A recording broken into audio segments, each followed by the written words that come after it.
Cut ചെയ്തിരുന്നെങ്കിൽ സൂപ്പറായിരുന്നു. ആ ഒരു ലാഗ് വന്നതിനുള്ള പ്രശ്നമേ ഉള്ളൂ.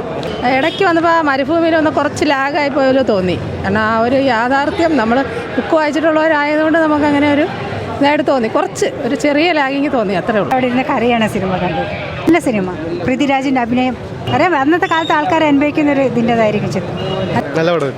പെർഫോമൻസ് വൈസ് ആണെങ്കിലും ഡയറക്ഷൻ വൈസ് ആണെങ്കിലും എല്ലാം അടിപൊളിയായിരുന്നു. എല്ലാ കാര്യവും അതിൻ്റെ സിനിമാറ്റോഗ്രാഫി ആയാലും ആക്ടിങ് ആയാലും എല്ലാം hats of two Prithviraj, every one. Thank you. അടിപൊളി പടമായിരുന്നു. എന്ത് പറയണമെന്ന് അറിയില്ല. ഫുൾ ഓരോ പൃഥ്വിരാജിൻ്റെ ആക്ടിങ് ആയാലും നമ്മുടെ ബെന്യാമിൻ്റെ റൈറ്റിങ്ങിൽ എല്ലാം പക്കായിട്ട് ഒരു ബെന്യാമിൻ്റെ ഒരു ഭയങ്കര ഫേവറേറ്റ് റീഡർ ആയതുകൊണ്ട് തന്നെ അടിപൊളി സിനിമയാണ്. എന്നത് നമ്മുടെ ഓസ്കാറിലേക്ക് വരെ പോകാൻ സാധ്യതയുള്ള സിനിമയാണ്. അതിജീവനത്തിൻ്റെ വലിയൊരു കഥ മനുഷ്യന് മുന്നിൽ പ്രതീക്ഷ നൽകുന്ന ഒരു സിനിമ തന്നെയാണ്. മനോഹരം. ആക്ഷൻ എന്നൊക്കെ പറഞ്ഞാൽ നമുക്ക് വളരെ ഒറിജിനലായിട്ട് ഫീൽ ചെയ്യുന്നുണ്ട്. അതിൽ മനുഷ്യൻ്റെ ജീവിതത്തെ മുന്നോട്ട് കൊണ്ടുപോകാനുള്ള ഏത് പ്രതിസന്ധിയും അതിജീവിക്കാനുള്ള ഇച്ഛാശക്തി ഈ സിനിമ സമൂഹത്തിൽ. ഒന്നും പറയില്ല.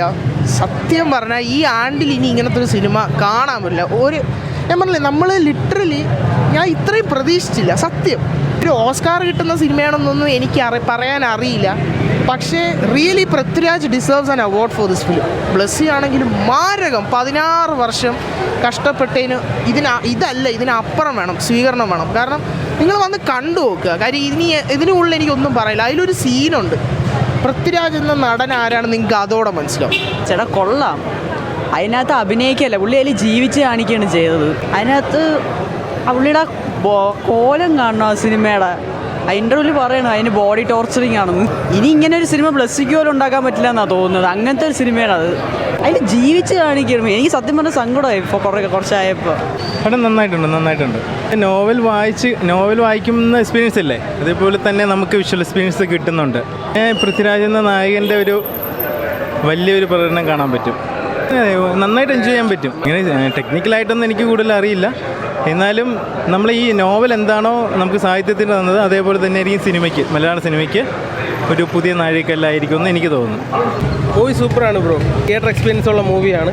മസ്റ്റ് വാച്ചാണ്. നമുക്ക് ഫാമിലിക്കും എല്ലാവർക്കും കാണാൻ പറ്റുന്നതാണ്.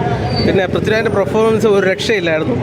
ഭയങ്കര നമുക്ക് ഈ പറഞ്ഞ കണക്ക് അവസാനം എഴുതി കാണിച്ച ആ വാക്കുകളാണ് സത്യം. നമ്മൾ അനുഭവിക്കാത്ത ജീവിതങ്ങൾ നമുക്കൊരു കെട്ടുകഥയായി തോന്നുമെന്ന് പറയാം. എന്തെല്ലാം അനുഭവങ്ങളാണ് ഓരോരുത്തരും ഈ ഭൂമിയിൽ.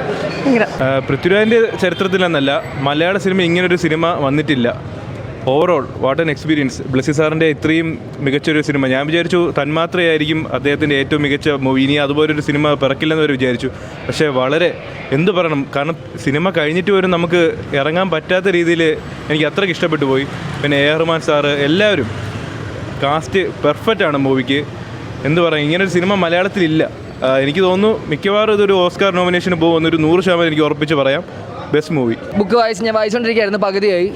അപ്പോൾ ബുക്കിലെ പോലെ തന്നെയൊക്കെയാണ് കുറേ, പക്ഷെ പടം ഒരു രക്ഷയില്ല. പടം ഭയങ്കര അടിപൊളി പടം. ഒരു പുതിയ ആളാണ് വന്നേക്കുന്നത്, അയാളും ഭയങ്കര അടിപൊളി ചെയ്തിട്ടുണ്ട്.